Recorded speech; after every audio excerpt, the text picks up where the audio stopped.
आप सभी भाई बहनों का आध्यात्मिक ज्ञानात्मक चैनल की संध्या बेला ज्ञान कक्षा में एक बार फिर स्वागत है। आज की चर्चा का विषय है काम वासना एक अग्नि। देखिए, आज की वीडियो का नाम भी अपने आप में बहुत गहरे संदेश देने वाला है। और आज की वीडियो को सुनते समय मेरे आप सभी भाई बहनों से विनती है कि वीडियो को सुनते समय थोड़ा चित्र के ऊपर भी अपना ध्यान केंद्रित करें, ताकि वीडियो के शब्दों का सही सही अर्थ आपको समझ आते हैं। क्योंकि आज की वीडियो में देखिए 3 अक्षरों की प्रधानता है। पहला है काम, दूसरा है वासना और तीसरा है अग्नि। और अग्नि में देखिए हमने एक अग्नि की लपटें सी दिखा रखी है। इनके भी अलग अलग संदेश हैं। तो इसलिए हम सभी भाई बहनों को शब्दों के अर्थों पे भी ध्यान देना है, उन शब्दों के भावार्थ पे भी ध्यान देना है, ताकि एक साधारण मनुष्य के जीवन में किसी भी प्रकार की कोई भटकाव की स्थितियां नहीं आए। क्योंकि देखिए, हमारे तो चैनल का नाम ही क्या है, आध्यात्मिक ज्ञानात्मक चैनल। आध्यात्मिक का अभिप्राय क्या है कि आत्मा, परमात्मा या प्रकृति के 3 गुण या आपके बारे जो 3 शरीर हैं, इनसे संबंधित जो एक गुण विषय हैं, उन पर ही हम चर्चाएं करते हैं। हालांकि देखिए, हम सुबह ब्रह्म मुहूर्त में ब्रह्म मुहूर्त उपदेश के नाम से देखिए अपने वीडियो प्रसारित करते हैं, और शाम को जो हम प्रसारित करते हैं ये संध्या बेला संदेश के नाम से करते हैं। सुबह की देखिए वीडियो में उपदेश शब्द लिखा हुआ है, और शाम की वीडियो में क्या लिखा है, संदेश। देखिए, संदेश और उपदेश, इन दोनों में भी अंतर होता है। हालांकि हमने इसके ऊपर भी कुछ महीने पहले एक वीडियो बहुत बड़ी बनाई थी, लेकिन आज की चर्चा में देखिए हमारा केवल केंद्र रहेगा काम वासना एक अग्नि के इर्द गिर्द।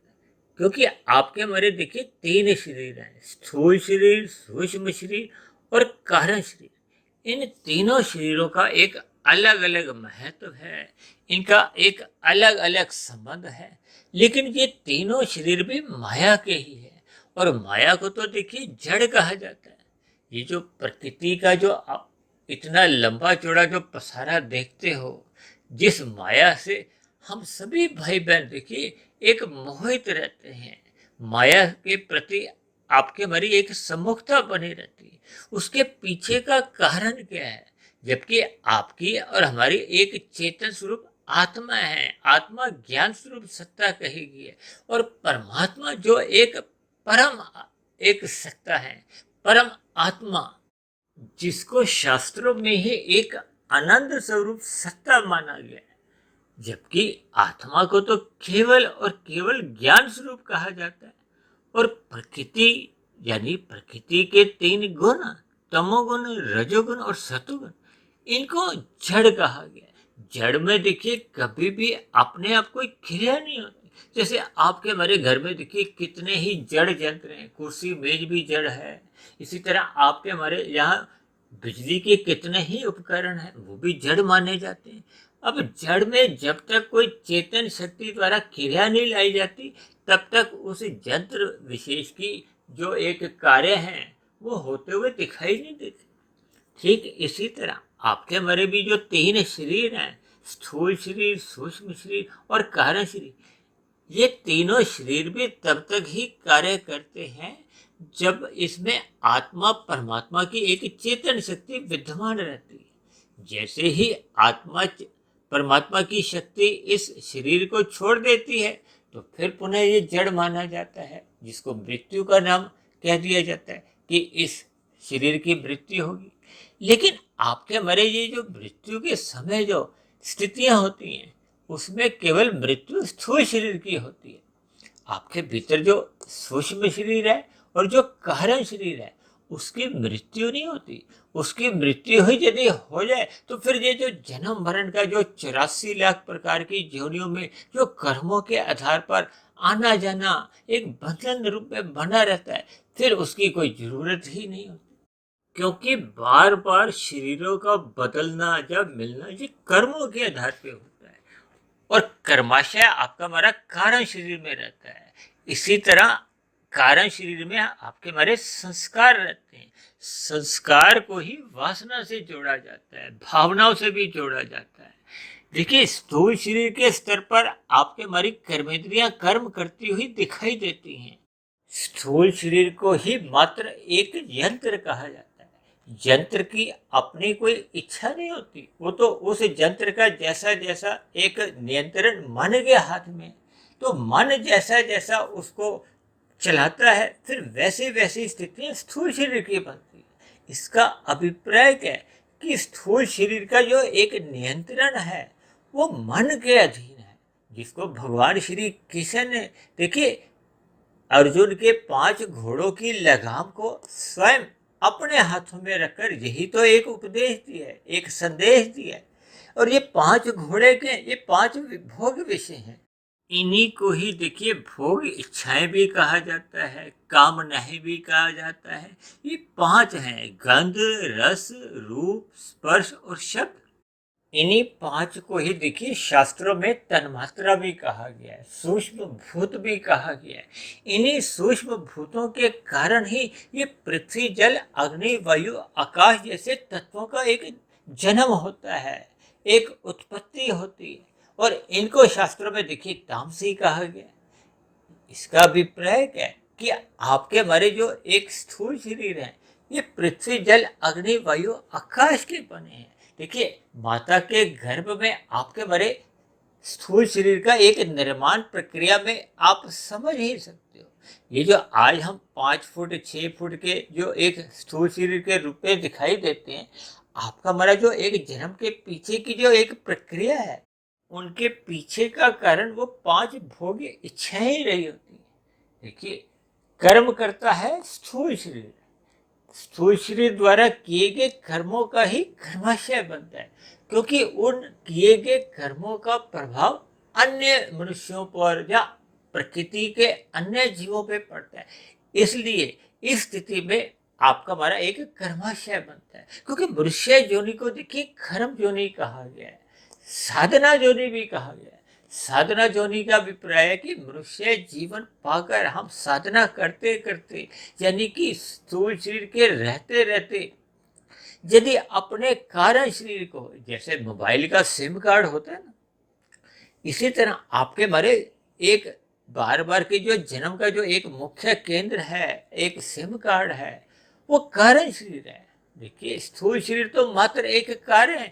जब तक कारण मौजूद रहता है तब तक उसके देखिए कार्य होते हुए हमें दिखाई देते हैं। ये कार्य के 84 लाख प्रकार की योनियों के। अब स्थूल शरीर मनुष्य योनि में जैसे जैसे कर्म कर जाता है, उसका फिर कर्माशय बनता है। उस कर्माशय को ही देखिए शास्त्रों में धर्म, अधर्म, संस्कार भी कहा जाता है। धर्म के संस्कार को पुण्य कर्म माना जाता है, अधर्म के संस्कार को पाप कर्मों से एक साधारण शब्दों में बोल दिया जाता है। और इन किए गए पाप और पुण्य कर्मों के साथ साथ आपके हमारे एक संस्कार बनते हैं। संस्कार का अभिप्राय देखिए भावनाओं से कह लो, किसी भी शब्दों से देखिए समझने की कोशिश करो कि ये जो कारण शरीर में जैसे जैसे संस्कार बन जाते हैं, फिर उन संस्कारों के द्वारा ही मन के स्तर पर आपके हमारे एक विचार आते हैं। विचारों का अभिप्राय देखिए फुर्नों से भी आप ले सकते हो। अभी हमने कहा ना कि स्थूल शरीर का नियंत्रण किसके हाथ में है? मन के हाथ में है। और मन किसके अधीन है? वैसे तो शास्त्रों में देखिए मन को बुद्धि के अधीन कहा गया, लेकिन मन बुद्धि ये भी एक सूक्ष्म शरीर का ही हिस्सा है। यानी स्थूल शरीर का नियंत्रण सूक्ष्म शरीर के पास है, और सूक्ष्म शरीर का नियंत्रण किसके पास है? कारण शरीर के पास है। क्योंकि कारण शरीर में जैसे जैसे आपके हमारे संस्कार बने होते हैं, वैसे वैसे ही फिर मन की स्थितियां बनती हैं। फिर मन ही स्थूल शरीर की कर्मेंद्रियों को दिशा निर्देश देता है, या कभी कभी देखिए बाध्य भी कर देता है। ये जो समाज में बलात्कार जैसी जो स्थितियां आपको में एक देखने को मिलती हैं, ये कारण शरीर में बने हुए बुरे संस्कारों के परिणाम स्वरूप ही घटित होती हैं। जैसे ही मन में फुरने उठते हैं, कुछ ऐसी स्थितियां होती हैं तो फिर वो स्थूल शरीर की कर्मेंद्रियों द्वारा वो जघन्य पाप कर्म हो जाता है। देखिए, स्थूल शरीर द्वारा जो जो कर्म होते हैं वही कर्म ही कानून की पकड़ में आते हैं। जब कानून आपका हमारा देखिए स्थूल शरीर के स्तर पर ही एक लागू होता है।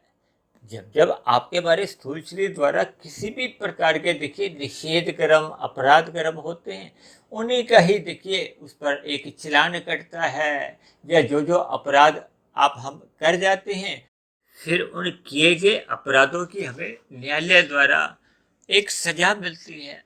और सजा कौन भोगता है? वो स्थूल शरीर ही भोगता है। देखिए, जब तक मन में किसी भी प्रकार का कोई बदलाव नहीं आता तभी तो ऐसा माना जाता है ना कि लोग जेलों में सजा काट कर आते हैं, उनका कारण शरीर में कोई एक संस्कार में परिवर्तन नहीं आता, मन की स्थितियां भी वही रहती हैं। तब ऐसी स्थिति में पुनः बार बार वही अपराध होने की संभावना फिर बढ़ने लगती है।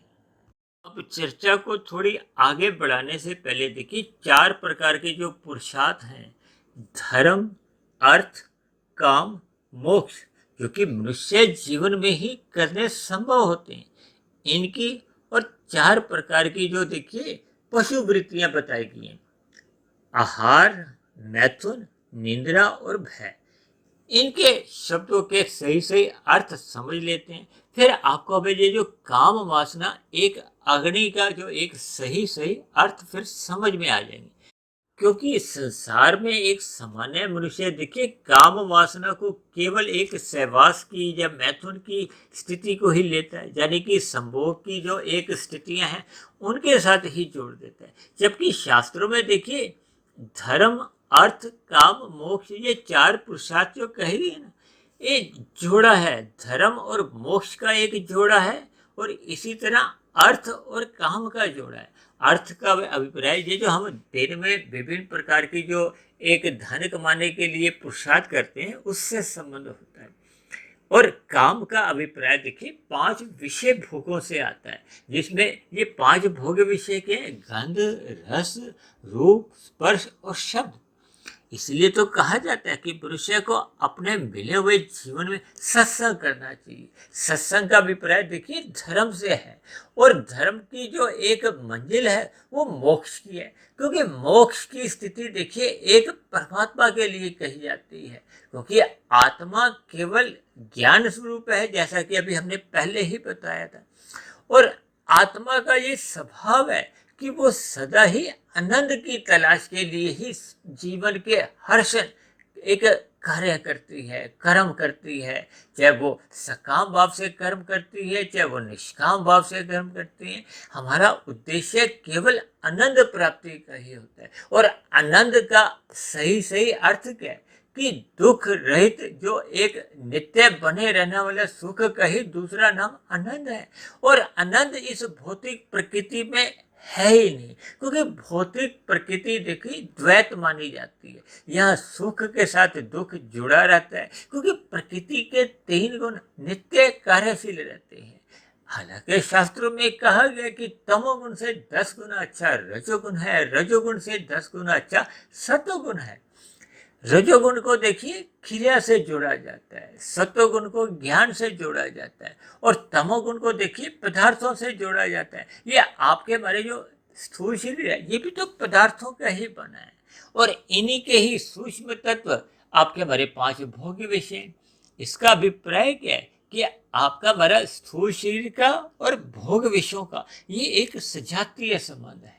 शास्त्रों में इसी को ही देखिए इंद्रिय दोष के नाम से भी एक वर्णन आता है।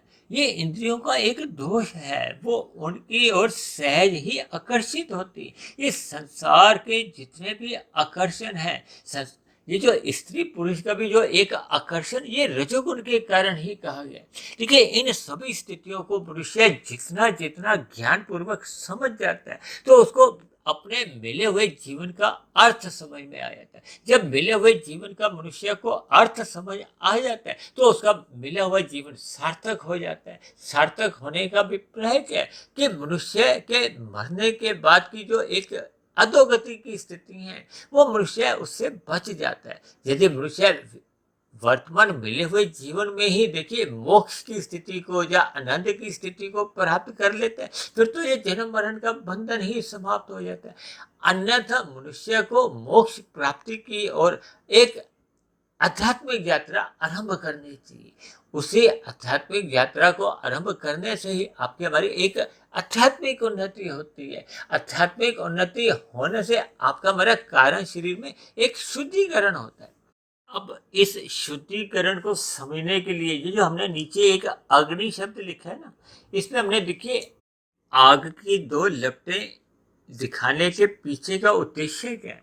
देखिए हम अपने अपने घरों में जो खाना बनाते हैं तो वो अग्नि को हम एक नियंत्रण में रखते हैं। कहते हैं ना, एक छोटा बर्नर है, फिर एक मीडियम बर्नर है, मध्यम श्रेणी का एक बड़ा बर्नर है। तो जैसे जैसे आपको हमें अग्नि की आवश्यकता होती है तो फिर हम वैसा वैसा ही एक अग्नि का वो वाला चूल्हा चलाते हैं, ताकि आपके हमारे जो खाने में एक सही सही उसमें पक सके, वो जले भी नहीं, अध पका भी नहीं रहे, यानी कि वो स्वादिष्ट बना हो। इसको आप यूं भी समझ सकते हो कि ये जो अग्नि है इसको एक नियंत्रण में ही इसका एक उपयोग लेना होता है। अब देखिए कभी कभी आपने संसार में ऐसी कितनी ही दुर्घटनाएं देखी हैं कि जब अग्नि विकराल रूप धारण कर लेती है तो फिर ये घर के घर जल जाते हैं, बहुत लंबे स्तर पे नुकसान हो जाते हैं। तो उसके पीछे का कारण क्या है कि उस अग्नि विशेष का हमने एक नियंत्रण में नहीं रखा। वो किसी भी प्रकार की देखिए लापरवाही कह लो, असावधानी कह लो, यानी कि जब जब आपके हमारे जीवन में देखिए ये काम वासना एक मर्यादा में नहीं रहती, तब तब आपके हमारे जीवन में भी ये जो दूसरी प्रकार की जो अग्नि है वो एक विकराल रूप धारण कर लेती है। विकराल रूप धारण करने का अभिप्राय क्या है कि आपके हमारी जो एक भोग इच्छाएं हैं वो अनियंत्रित हो जाती है। जैसे 5 घोड़े जो 5 विषय हैं वो जब अनियंत्रित हो जाते हैं, अलग अलग दिशा में भागने लगते हैं, तो आपके हमारे रथ की क्या स्थिति होती है। ठीक इसी तरह जब जब मनुष्य के जीवन में ये जो 5 भोग विषयों की कामनाएं, इच्छाएं जब अमर्यादित होकर ये वासनाओं का रूप धारण कर लेती। देखिए वासना का यहाँ अभिप्राय है कि जब आपके भरे कारण शरीर में उनके इतने पक्के संस्कार बन जाते हैं कि मनुष्य उन संस्कारों से वशीभूत होता हुआ उन 5 भोग्य विषयों की प्राप्ति के लिए देखिए धर्मानुसार कर्म ही नहीं करता, अधर्मानुसार वो पाप कर्म करने आरंभ कर देता है। और पाप कर्मों को देखिए तामसी कहा गया है, निषेध कर्म कहा गया है। अब निषेध कर्म होने से फिर वो जो आपके हमारा क्रमाशय है वो बिगड़ने लगता है। मनुष्य योनि तो देखिए तभी मिलती है जब संचित कर्मों में पाप और पुण्य कर्मों की कम से कम तुल्यता होती है, जब पुण्य कर्मों की अधिकता होती है और मनुष्य की इच्छा रहती है कि उसको बार बार मनुष्य योनि इसलिए मिले ताकि वो अपनी आध्यात्मिक उन्नति को एक गति दे सके, ताकि ये जो जन्म मरण के बंधन से वो मुक्ति पा सके। क्योंकि भगवान श्री कृष्ण ने इस जगत को एक दुखालय नाम से संबोधित किया है। दुखालय का अभिप्राय है कि यहाँ देखिए छोटे बड़े दुख सदा ही सभी को ही मिलते रहते हैं। चाहे कोई धन के स्तर पर देखिए बहुत बड़ा उद्योगपति हो, राजनीति के स्तर पर चाहे कोई प्रधानमंत्री हो, राष्ट्रपति हो, फिल्मी जगत का उभरता हुआ एक सुपरस्टार हो, खेल जगत का एक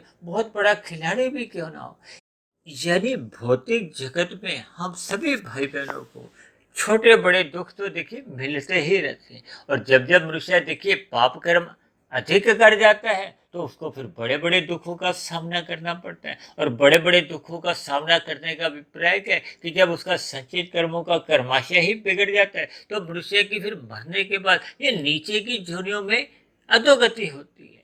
देखिए 4 प्रकार की पशु वृत्तियां कही गई हैं शास्त्रों में। मनुष्य वृत्ति का नाम भी नहीं आता, पक्षी वृत्ति का नाम भी नहीं आता, केवल पशु वृत्ति इसलिए कहा गया है कि मनुष्य अपने मिले हुए जीवन में इन पशु वृत्तियों से ऊपर उठता हुआ, यानी कि ये जो 5 भोग विषयों की जो कामनाएं हैं ये एक मर्यादा में रहनी चाहिए। इसी मर्यादा का ही दूसरा नाम देखिए क्या है, धर्म। इसलिए तो धर्म को देखिए प्रथम श्रेणी का पुरुषार्थ कहा गया है, यानी कि अर्थ और काम को धर्म की लगाम से नियंत्रण में रखना होता है। जब जब हम अपने अर्थ को काम को नियंत्रण में रखते हैं, यानी कि अपने इच्छाओं को वासनाएं नहीं बनने देते, इनको देखिए केवल स्थूल शरीर की आवश्यकताओं तक ही सीमा में रखते हैं, क्योंकि आवश्यकताओं की पूर्ति होना तो या एक करना तो आपके हमारे स्थूल शरीर की आवश्यकता है। जब हम इन आवश्यकताओं से आगे निकलते हुए इनको काम इच्छाएं बना लेते हैं, कामनाओं का रूप धारण कर लेते हैं, इनको इच्छाओं का रूप एक दे देते हैं, तब ऐसी स्थिति में देखिए ये कामनाएं या भोग इच्छाएं ये कभी पूर्ण नहीं होती। पूर्ण का अभिप्राय है, जैसे मैंने आज अग्नि की लपटें कुछ इसलिए भी दिखाई हैं क्योंकि अग्नि को आप जितना भी देखिए पदार्थ देते जाओ वो कभी भी तृप्त नहीं होती। यानी कि अग्नि में आप कुछ भी डालते हो ना तो अग्नि बुझती नहीं है, शांत नहीं होती। इसलिए हमारे ऋषिगत ग्रंथों में देखिए ये काम वासना को भी एक अग्नि के साथ जोड़ा गया। या दूसरे सरल शब्दों में आप यूं भी समझ सकते हो कि जब जब आपकी हमारी काम वासनाएं अनियंत्रित हो जाती हैं तो फिर ये अपने मूल लक्ष्य से भटक जाती हैं। देखिए आपका हमारा मूल लक्ष्य क्या है कि परमात्मा को पाना, और परमात्मा देखिए विशुद्ध सत्वगुणी सत्ता है। विशुद्ध सत्वगुणी सत्ता को पाने के लिए सर्वप्रथम हमें अपना सत्वगुण मजबूत करना होता है। और सत्वगुण मजबूत करने का अभिप्राय क्या है कि जब हम प्रकृति के 3 गुणों में सत्वगुण का अधिक संग करते हैं, ब्रह्म मुहूर्त में उठने का अपना स्वभाव बनाते हैं, क्योंकि रजोगुण हमें संसारी 5 भोग्य विषयों में लगाता है, और ये जो तमोगुण है इन भोग्य विषयों को जब हम अनैतिक रूप से यानी कि हम तामसी वृत्तियों द्वारा पूरा करते हैं। तामसी वृत्तियां क्या है कि जब हम अपने सुख के लिए अन्य मनुष्यों को दुख देते हैं। आज मनुष्य देखिए अपनी जीविका के स्वाद के लिए पशु पक्षियों का वध करने लगे।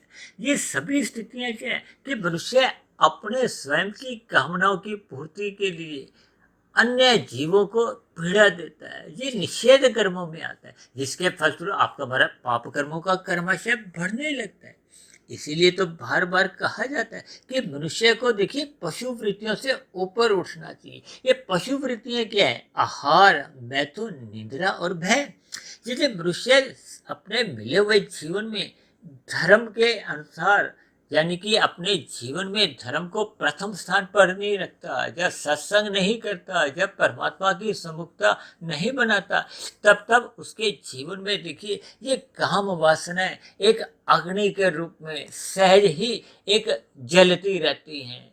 जलने का अभिप्राय है कि मनुष्य की भोग इच्छाएं कभी भी समाप्त नहीं होती, और यही काम वासनाएं जब एक विकृत रूप धारण कर लेती हैं तो मनुष्य अपने मिले हुए जीवन में इन काम वासनाओं की तृप्ति के लिए कितने बड़े बड़े पाप कर्म कर जाता है, मनुष्य को इसका बोध नहीं रहता।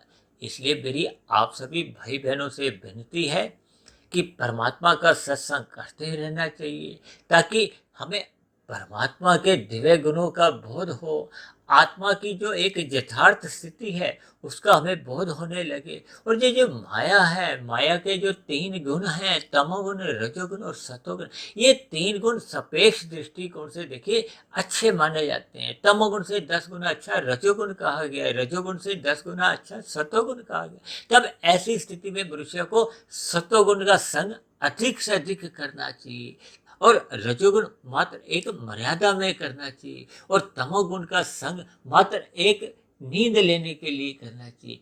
आज मनुष्य की देखिए काम वासना स्थूल शरीर के स्तर पर एक गहरे तल पर बनने से उसका स्थूल शरीर के स्तर पर ही उठना बैठना सोना जागना अधिक होता जा रहा है, जिसके फलस्वरूप मनुष्य जोनी पाकर भी उसका जीवन एक पशु वृत्तियों में ही बीतने लगता है, जिसके फलस्वरूप मनुष्य का पाप कर्मों का कर्माशय बढ़ने लगता है।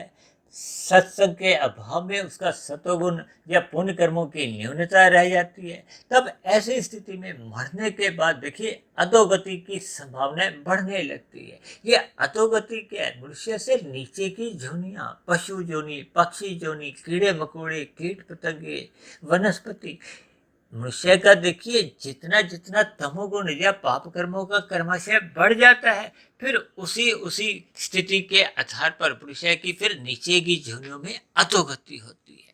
तो इसलिए मेरी आप सभी भाई बहनों से विनती है कि बनी हुई वीडियो पर आप एकांत में एक गहन चिंतन कीजिए, ताकि आप और हम अपने मिले हुए तीन शरीरों की स्थितियों पर भी नजर डालें, प्रकृति के तीन गुणों के लक्षणों को पहचाने, किस गुण का हमें कितना संग करना है, ताकि आपका हमारा मिला हुआ जीवन सफल हो, सार्थक हो, हम मिले हुए जीवन में परमात्मा को पा जाएं, ताकि ये जो धर्म, अर्थ, काम और मोक्ष यानी कि मोक्ष रूपी मंजिल को हम पा जाएं, और ये जो जन्म मरण के जो एक बंधन है, एक दुखालय से हम सदा सदा के लिए मोक्ष की स्थिति को पालें, यानी कि परमात्मा के आनंद की हम प्राप्ति करें। जबकि समाज में तो देखिए एक सामान्य परिस्थितियों में किसी की भी मृत्यु पर अक्सर ये दो शब्द बोल दिए जाते हैं कि अमुक अमुक मनुष्य का देखिए स्वर्गवास हो गया। जबकि परमात्मा के यहाँ जब प्रकृति के कर्मफल सिद्धांत के अनुसार सभी मनुष्यों की ही, चाहे मेरी, चाहे आपकी, चाहे किसी भी अन्य मनुष्य की, हमारी मरने के बाद की जो एक स्थितियां होती हैं वो देखिए कर्मों के आधार पर होती है, बने हुए संस्कारों के आधार पर होती है।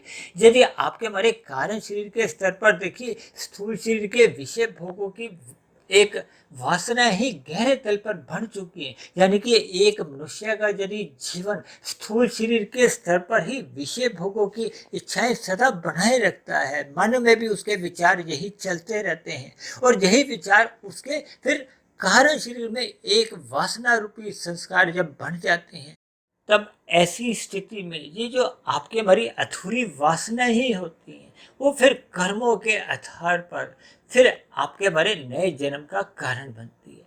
इसलिए हम सभी भाई बहनों को अपने मिले हुए जीवन का सदुपयोग करते हुए स्थूल शरीर से ऊपर उठते हुए मन बुद्धि के स्तर पर फिर कारण शरीर के स्तर पर सदा ही शुभ संस्कार बनाने चाहिए, ताकि बने हुए शुभ संस्कार आपके हमारे जीवन को आध्यात्मिक यात्रा की ओर ले जाएं।